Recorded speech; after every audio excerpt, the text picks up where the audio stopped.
יופיעו שם, פלוס איזשהו בונוס קטן, יהיו גם שתי תמונות נוספות, חוץ מה-23 של תמונות המחזור, ויהיו שם גם התמונות של צוות פקחיות המזיקים שצילמנו, ותמונה אחת של, הנה קסטר כבר מרימים ידיים, של צוות הכותנה וצוות ההשקיה, שתי התמונות האלה צולמו ב-1978, וזה היה אחרי שהם התקנאו במסורת הזה שהתחילה להתפתח של תמונות המחזור, ואמרו, גם אנחנו רוצים תמונת מחזור. ואני עבדתי אז בכותנה, אז היה קלי קלות או לעשות את זה, לא הייתה בעיה. מה אני אספר לכם? זה התחיל בהתחלה בתור שעשוע. ועד היום אני זוכר שבשנת 1975, זה היה שנה אחרי שהגעתי לנחל עוז, אז מדי פעם הייתי יושב עם צ'יק, שהיה מדריך של חברת הנעורים, וסתם שוחחנו פה ושם, ולקראת סוף השנה, כשהוא היה עסוק בחזרות למסיבה של י"ב, אז הוא אומר לי, זה היה אחרי שהוקרן הסרט העוקץ בנחל עוז, הוא אומר לי, בוא נעשה תמונה למזכרת עם החבר'ה האלה שגומרים י"ב, 4 בוגרים, ונצטלם. כמו בעוקץ, באותם תלבשות. ואמרתי, יאללה, קדימה. ואז הם הלכו ואספו מחדרי החברים כל מיני בגדים שנראו מתאימים, ובספר תראו שזה ככה, יש דברים קצת מצחיקים. וזו השנה היחידה שהופיעו יחד עם 4 הבוגרים, גם המדריך החברתי והמטפלת, עדה. עדה, שהבת שלה, ניבה, נמצאת פה. ובתמונה. ובתמונה הזו של הקיר הגדול בגב. ובתמונה הזו של וכמובן בתמונת המחזור פה בים. בכל אופן, מאז, אחרי שראינו שיצאה תמונה יפה מאוד, אז אמרתי למה לא להגדיל אותה ונתלה אותה בחדר האוכל בערב חג המחזור. ואני אז הייתי בערך מתוך 24 שעות ביממה, אז בממוצע 12 שעות ביליתי בחדר החושך. אז זה היה חצי מהחיים שלי, והגדלתי את התמונה, עשינו לזה מסגרת, ותלינו בחדר האוכל. ההדים היו כאלה שאמרנו, וואו, צריך להמשיך עם העניין הזה. ואז החל מהשנה של אחרי כן, זה הלך והתפתח, והפך למסורת שנמשכת, לא תאמינו, עד היום הזה. והראו לי מקודם, מישהו הראה לי את התמונה האחרונה של בוגרי 1900, סליחה, 2000. אני עוד ב-1900. 2023, ואני יודע גם שצילמו השנה של 24, נכון? זאת אומרת, עד היום צלמים אחרים, סדרה של צלמים כל מיני, ממשיכים במסורת הזאת, שהתחילה ב-75. וזה דבר יוצא מן הכלל.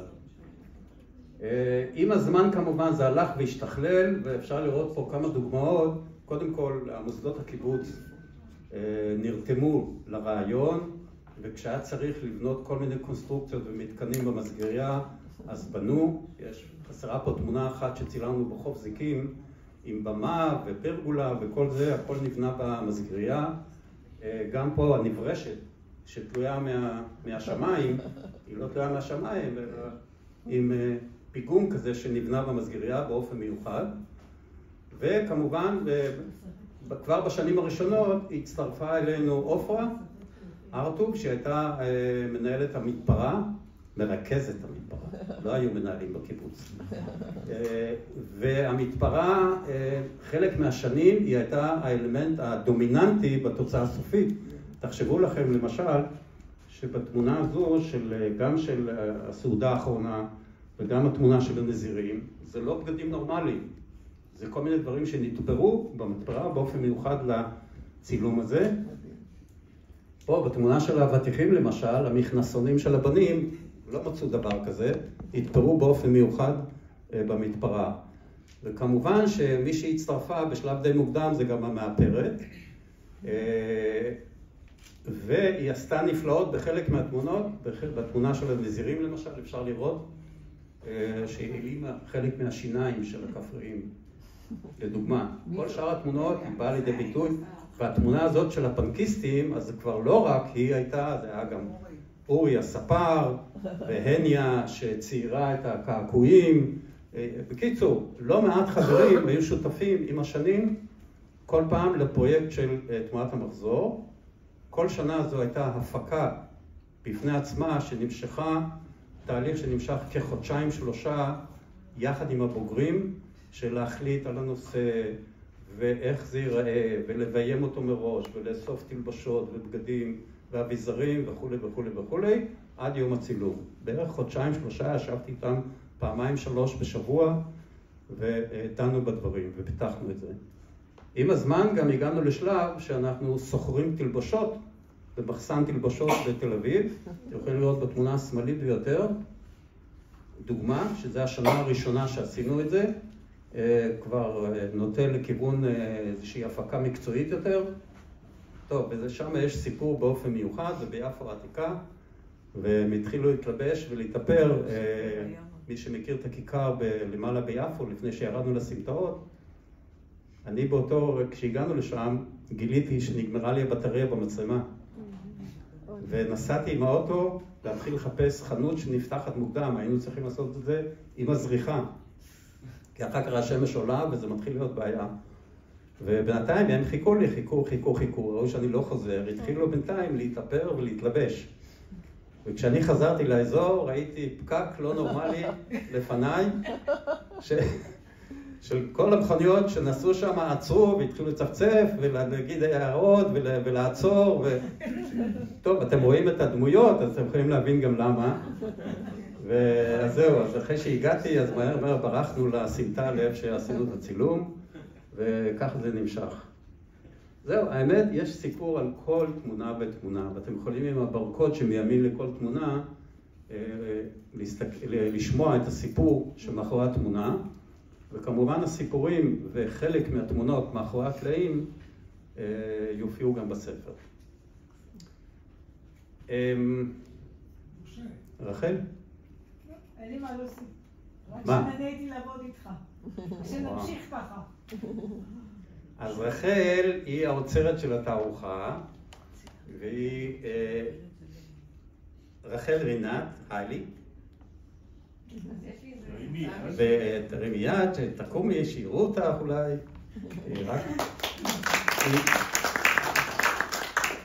באיזה רוח אני אשתחווה. רגע, את רוצה להגיד משהו? לא.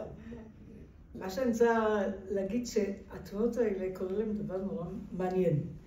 ככל שעובר הזמן הן משתפכות. גם בגלל האירועים שקורים, ושזה מקבל איזה נופח של אקטואליה, של עצב, של קשר, של זיכרון, וגם טכנולוגיה של לשפר את התמונות הולכת ומשתבחת. אז כל פעם הם נראים יותר, אתם, מי שמצולם, יותר רענן ויותר צעיר ויותר עכשווי. כי אנשים לא מאמין מה זה בזה, כי הכל כל כך רענן ועכשווי.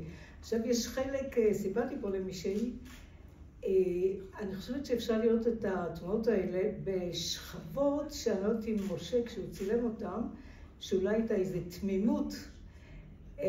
אני השתמשתי פה, אני חושבת, בטקסט האוצרתי, במושג הזרה, שברכט מדבר על תיאטרון, הוא מדבר על הזרה. הזרה זו תחושה שאתה יושב בתיאטרון, זה נראה לגמרי אמת, אבל זה לא.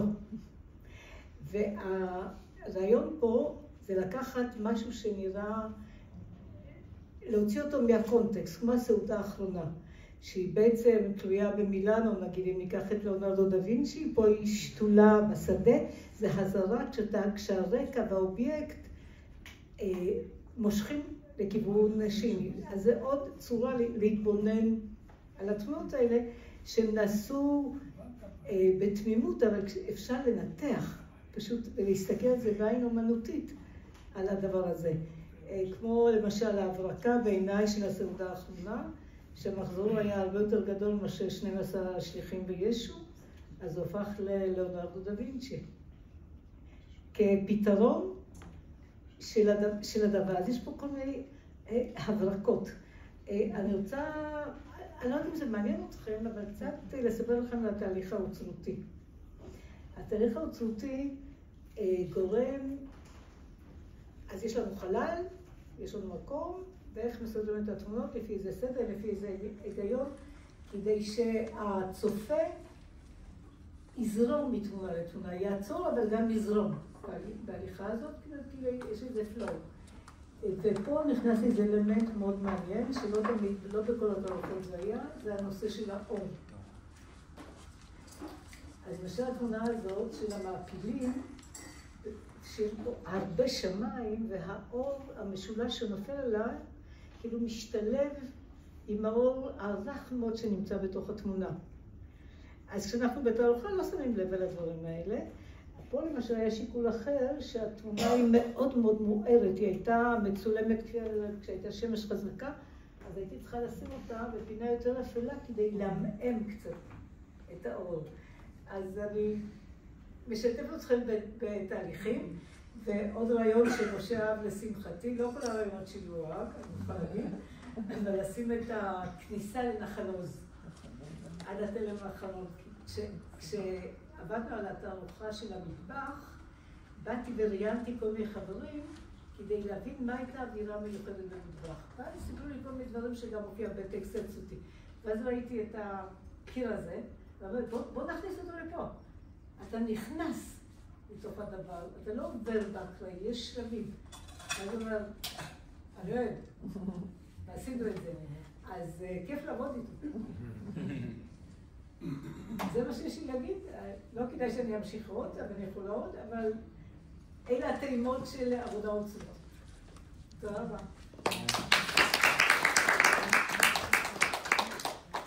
תודה רחל. דרך אגב, כשרחל, אני יותר גבוה ממך. זה קשה להיות יותר נמוך ממני. כשרחל העלתה את הרעיון, דרך אגב, פה לא היה קיר כשדיברנו על זה, הייתה פה כוננית כזאת שקופה של ספרים, ספרייה, חלק מהספרייה. והרעיון היה בהתחלה אולי להדפיס את זה על מין בד שמשונית ולחסות את הספרייה.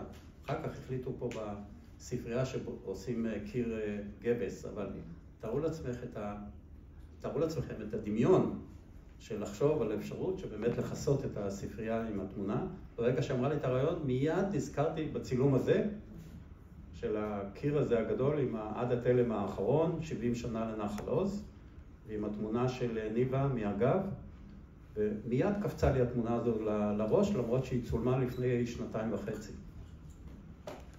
דקה ל7 באוקטובר. לפני, כן. זה היה במאי היום, ניבה אמרה לי שזה בתאריך של, באמת שבמאי 23. נכון, לגמרי. כן, אני צילמתי. דרך אגב, יש סתם איזה, אתם יודעים, אותם דברים, הרבה צלמים, הרבה פעמים מצלמים, התמונה הזאת של הקיר, אני חושב שיש מיליון תמונות כאלה, אבל מה שיוצא דופן ומייחד אותה, זה ניבה שעומדת שם עם הגב.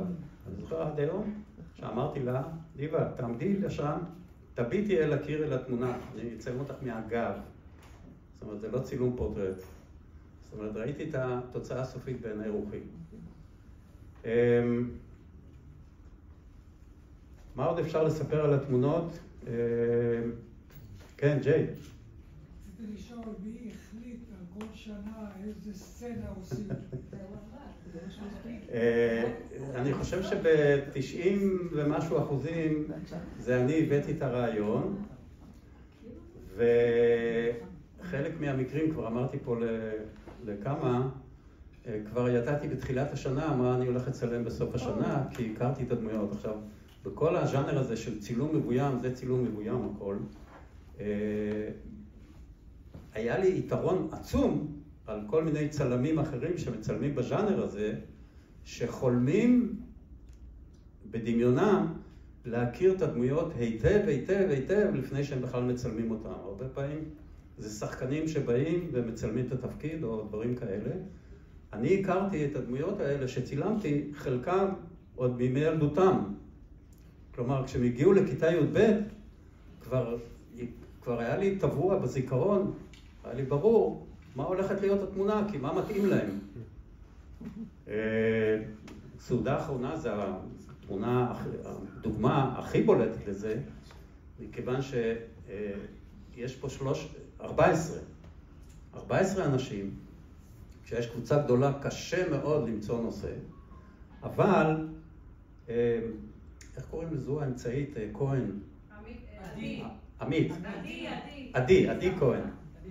הדמות הזאת של עדי כהן התחברה לי בפרסומים בעיתונות שהיו אז, דרך אגב לא היה אינטרנט בתקופה ההיא, בפרסומים שהיו אז בעיתונות עם הנושא הזה של השיפוץ בכנסייה במילאנו של הקיר עם הציור של ליאונרדו דה וינצ'י, הסעודה האחרונה. ואמרתי, עם השיער שלה, בדמות שלה, מזכירה לי את הציור את ישו. על זה נבנתה כל התמונה. וכמו שרחל אמרה, הייתה לנו איזושהי תקלה קטנה שהיה לנו מישהו עודף בקבוצה. כלומר, כי בתמונה זה ישו ו12 השליחים, אז זה 13. ובקבוצה היו 14 איש, אז באמת פתרנו את זה בסוף עם הדמות של ליאונרדו דה וינצ'י, והתמונה המקורית, רק מבחינת, אתם יודעים, הרעיונות של איך לא לשחק, לא לעשות קופי מוחלט למקור, אלא קצת גם איזושהי השראה משלנו, במקור זו תמונה מאוד מאוד עצובה, זו הייתה הסעודה האחרונה לפני שצולבים אותו. אנחנו הפכנו את זה למשהו בסגנון ישראלי של ארוחת מנגל עם פיתות, וליאונרדו דה וינצ'י ביד אחת הוא מחבר בין שניהם, ביד אחת עם הפלטה של הציור, וביד השנייה הוא מחזיק קבב. כלומר, הוא משחק פה את התפקיד של שני הצדדים. אז זו הייתה האינטרפרטציה שלנו, שלא לדבר על זה מופיע בחלק גדול מהתמונות, כל הרצון לעשות את התמונה הזויה לגמרי. משהו שלא מסתדר, לא מתחבר, באמצע שדה כותנה. שולחן אוכל באמצע שדה כותנה. איריס ואבי לנג, פה בתמונה הזאת, השדה החרוש, מין בית קפה כזה. היום יש שם מוצב. שמה? היום יש שם את המוצב של תצפיתניות של נחל עוז, בדיוק במקום הזה. באותו מקום של זה, ואיפה שהקזינו עם הנברשת. אבל שימו לב לאיזה סוג של משהו סוריאליסטי שלא מתחבר, שני דברים, שלא לדבר על הקזינו באמצע, בחוץ, עם הנברשת שתלויה. זאת אומרת, המוטיב הזה של משהו שלא מתחבר ולא הגיוני, הוא מופיע בהרבה מקומות, לעומת תמונות שהן במקום הטבעי והרגיל שלהם, כמו עם המעפילים או שדה האבטיחים. זאת אומרת, יש גם וגם. אתה יכול להגיד משהו על התמונה מימין שגם שמת אותה בהזמנה? כן, התמונה הזאת היא בעקבות, זו אחת התמונות הבודדות שלא היה לי רעיון מראש. זאת אומרת, הכרתי את המקום הזה, זה כביש שמתפתל ומוביל לכיוון בארי, בשדות. והרבה פעמים עברתי שם, מי שלא יודע, אז הייתי חקלאי, גידלתי כותנה. הרבה פעמים עברתי שם, אמרתי, שדה החמניות הזה בכל עונה זה היה משהו אחר. שדה הזה עם הכביש שמתפתל והעצים ברקע, אני מוכרח לעשות פה באיזושהי שנה תמונת מחזור.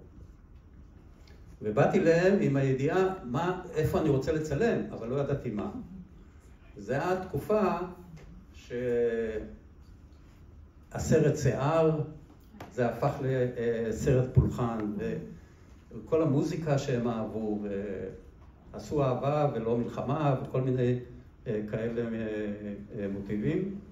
והם אמרו, יאללה, בואו נעשה תמונה של ביטניקים בהשראה של הסרט שיער. וכך נולדה התמונה הזאת. רק שנייה, אני רוצה רק להעיר שזו דוגמה למשל, שחודש לפני הצילום ביקשתי מהבנים לא להתגלח. והדבלולי שיער שיש להם התאימו בדיוק לסגנון של מה שחיפשנו. היו עוד כל מיני כאלה דברים. תמונה של האינקוויזיטורים, הראשון שמוביל לקרח, הוא מיוזמתו עשה קרחת בבוקר יום הצילום. הפתיע אותנו לגמרי, בתקופה שקרחת לא היה גאווה גדולה לגברים.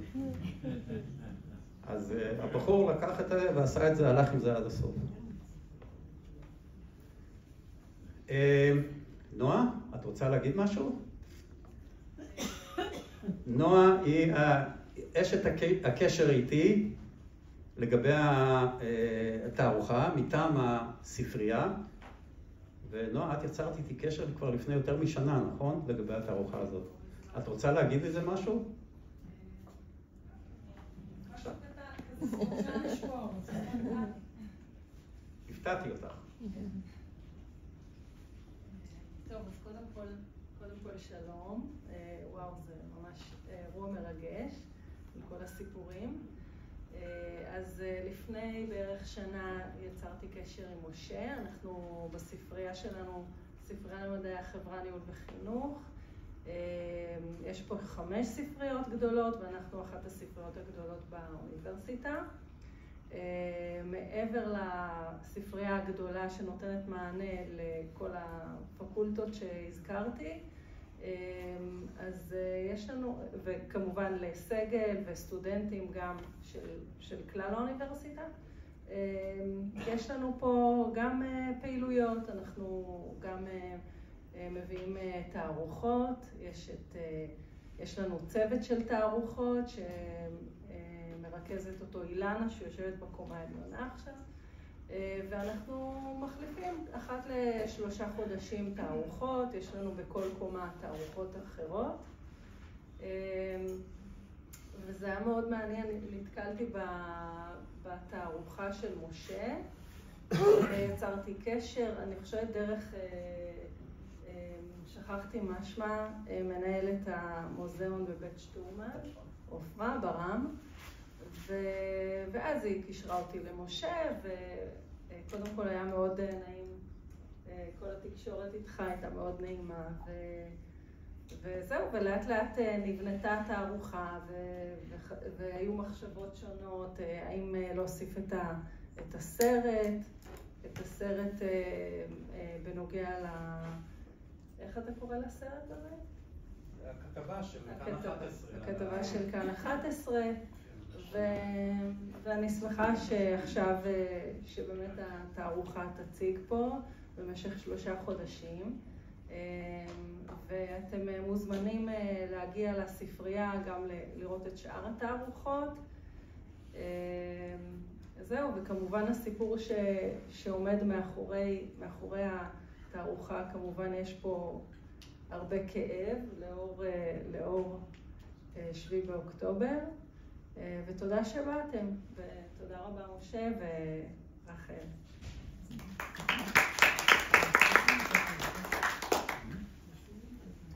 תודה נועה וכל הצוות, גם על הכיבוד והאירוח והמקום. זהו, מישהו רוצה לשאול משהו או להגיד משהו? אני רק רוצה לומר שהשימוש בברקודים מאוד מוצלח. זהו, שימו לב, הברקודים, להתחבר אליהם ולשמוע את הסיפור של כל תמונה. ויש פה תמונה של 1992, אינקוויזיטורים. משמאל גם יש ברקוד נוסף שמפנה לכתבה בכאן 11, שנועה הזכירה, שהיא רלוונטית לתמונה הספציפית הזאת. יהיה ברקוד גם בספר? בספר כבר יש שם את הסיפור עצמו. דווקא על הסרט שלהם. דרך אגב, בכיתה הזאת כל הזמן צריך לעדכן את הסרט, כי הוא... נכון. טוב, סרט מ-2023, כתבה שהייתה אז. אוקיי, תודה רבה לכם. יש משקאות, יש אוכל. רגע, צריך להשלים.